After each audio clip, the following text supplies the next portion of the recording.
Chapter 2. Alphas. Trigger warning: attempted sexual assault. Isla. I get dressed in my cleaning uniform that always feels a bit too short and tight, and grab a cart full of supplies and make my way to the Omega elevator to the Alpha floor. Ding! As the door opens to the Alpha floor, I feel a sense of discomfort that takes me a second to compose myself and push the cart out of the elevator. I've only been up here a few times, as I generally try to avoid this floor. Every time I'm up here, I feel like something isn't right. I'm sure it's just nerves being around the ranked members. Usually, they completely ignore our existence, but if they're in a bad mood, they could turn on us. Especially Alpha's kids, Haley and Seth. Seth is 20, but his father, Alpha Benjamin, doesn't want to give him the title yet. He says he has to earn it, which is something that I actually respect. Seth isn't too happy about that, though. The Alpha occasionally makes Seth train multiple times a day, and he will scold him in front of the staff and other pack members, and sometimes even go as far as to hit him in public. I can see the look in Seth's eyes when he does this. It's pure hatred. But he never talks back or retaliates because he's scared of him. Whenever Luna Juliana is around, she grabs her son and consoles him and gives the Alpha a warning look. She has played the part of his mate for a while now and refuses to do anything in public that will make others see that they aren't each other's destined mates. Alpha Benjamin has always been strict with his son and very lenient with his daughter, turning Seth into a resentful bastard and Haley into a spoiled, rotten bitch.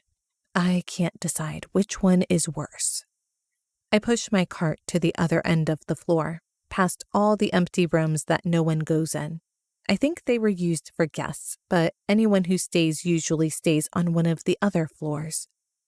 I stop in front of the Alpha's room and internally sigh. I might as well get started with the worst one, the one I was most scared of accidentally running into. The uncomfortable feeling only increases as I step into the massive master suite. Deep cleaning means hours on your hands and knees, scrubbing and making sure the place is sparkling. The old head Omega Janice always said, "Clean it once and then clean it again." I smile as I think of her. I wish we got to say goodbye. I catch myself in the mirror for the first time in ages, seeing myself clearly instead of a dark reflection in a window at night or the oven door when it's turned off. Omega bathrooms don't have mirrors, as no one cares about our appearance. I'm no longer the too skinny adolescent with bright red frizzy hair. I've filled out, and my hair has turned a deep auburn with a slight wave. I cock my head to the side and stare at myself, my light green eyes staring back. I wouldn't go as far as to say I'm beautiful by any means, but I am pleasantly surprised by my appearance. I smiled a bit, not hating how I look for the first time in literally forever. If I get nothing else from today, at least I got a bit of confidence. I'm sweating by the time I'm done with this bathroom, and my knees are aching, making it hard to stand. I nervously give it another check to make sure that I didn't miss anything. I can't obsess over this, though. I still have Haley, Seth's, and the Alpha's office to do. I head to the Alpha's office next, wanting to limit my chances of running into him. I've never been in his office before. I slowly open the door and turn on the lights and see an all-dark paneled office with a massive dark wood desk. It would be cozy if it belonged to anyone else, but being in here makes my skin crawl. Something that caught my eye behind the desk was a crest in black stone that had gold etchings reflecting the light. I tried to make out what the crest was, but there were massive claw marks across it. Was this their family crest? I haven't seen it anywhere else in the pack house. I stepped closer to have a look, and I could make out a wolf howling at a silver moon and an outline of a woman in a flowing cape standing behind the wolf. For some reason, I want to touch it, and I reach up, my fingers trembling, when I hear a click of the door opening behind me.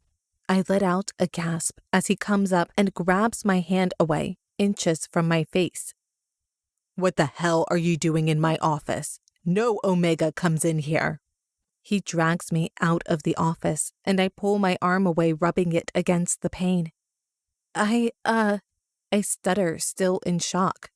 "I'm cleaning the bathrooms today, and I was going to do the one in the office next," I explained. He glares at me. "No Omegas are allowed in my office. That is a pack rule." I had no idea. I don't usually clean the ranked members' floors. I tried to explain, not meeting his eyes. He looked at me in disgust, and then behind him to his office, making sure that nothing was out of place. "Well then, why are you still standing here? Get the fuck on with it, Omega." He said the last word with so much malice in his voice.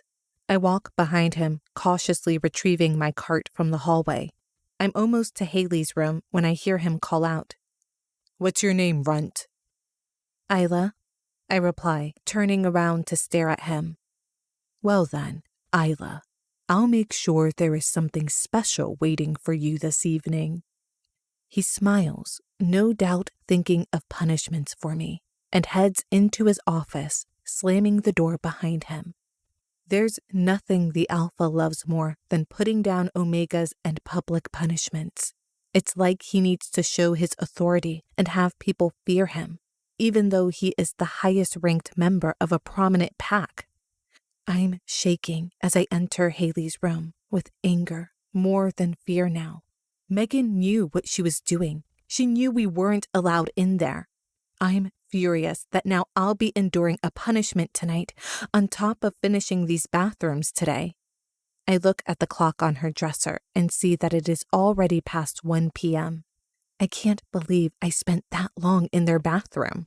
There is no way I'll finish these last 2 bathrooms to their standards. I feel defeated as I make my way into her bathroom and almost cry when I see the number of beauty products and makeup that I would have to move to clean around. A few minutes later, I hear the door to the bathroom open behind me, and I give a little jump. "I'm just starting here," I tell Haley as I turn around. Only it wasn't Haley. Behind me were 3 Omegas, 2 from my room and 1 I've met in passing, but never got much of a chance to talk to, as she usually stayed in the laundry room. They all hold up cleaning supplies and give me smiles. "We finished our work early to come up and help," Kara, one of the girls from my room, says. "Megan doesn't know," she adds with a wink. I'm filled with a sense of gratitude for them. "You guys didn't have to come up here. I could have managed." "Like hell you would have," jokes the other girl from my room, Tressa. "Besides, if you don't get this done, it will be all of our asses on the line," the laundry Omega, whose name I think is Ashley, says. We all quickly get to work, chatting and laughing with each other. I truly am grateful for the people around me. Even if our situation isn't always perfect, sometimes far from it. We finished Haley's bathroom and then moved on to Seth's across the hall. Darkness was falling outside his bedroom window. It didn't take as much time as I thought it would, with the 4 of us working together. "I think we're almost done here. Why don't you guys head down for dinner?" I ask them. "Are you sure that you can manage the rest?" Ashley asks, looking around. "There are only a few finishing touches left, and I need to drag it out a bit longer anyway so Megan doesn't think I got off too easy." They nodded and grabbed their things and started to walk away. "I'll save you something to eat if you miss dinner," Tressa turns back and says. I smile at her as they walk out. We always take care of each other as Omegas here, because no one else takes care of us. I won't say I'm close to all of them, or even that many, but my experience has been mostly pleasant. The girls in our room especially look out for each other. We always save food when we know someone is getting punished by being forced to skip meals. Small things like that have really bonded us. That and sleeping a foot away from each other for years. I take one last look around the bathroom and make sure that I left nothing behind.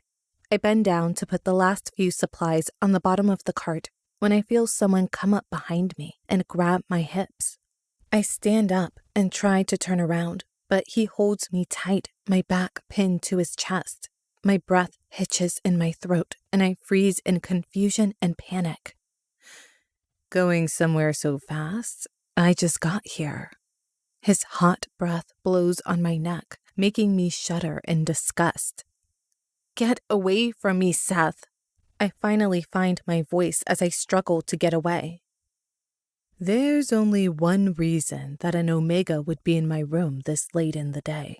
I know you were waiting for your future alpha. No need to be coy. He whispers in my ear again. He holds one arm around my waist, still pinning me to him, and uses his other to run his hands up my chest. I start to struggle, but it's apparent he is stronger than me, much stronger than me. I'm finished cleaning and I'm leaving. I struggle harder to no avail. He just pulls me tighter against his chest. I yelp in pain as his fingers dig into my side.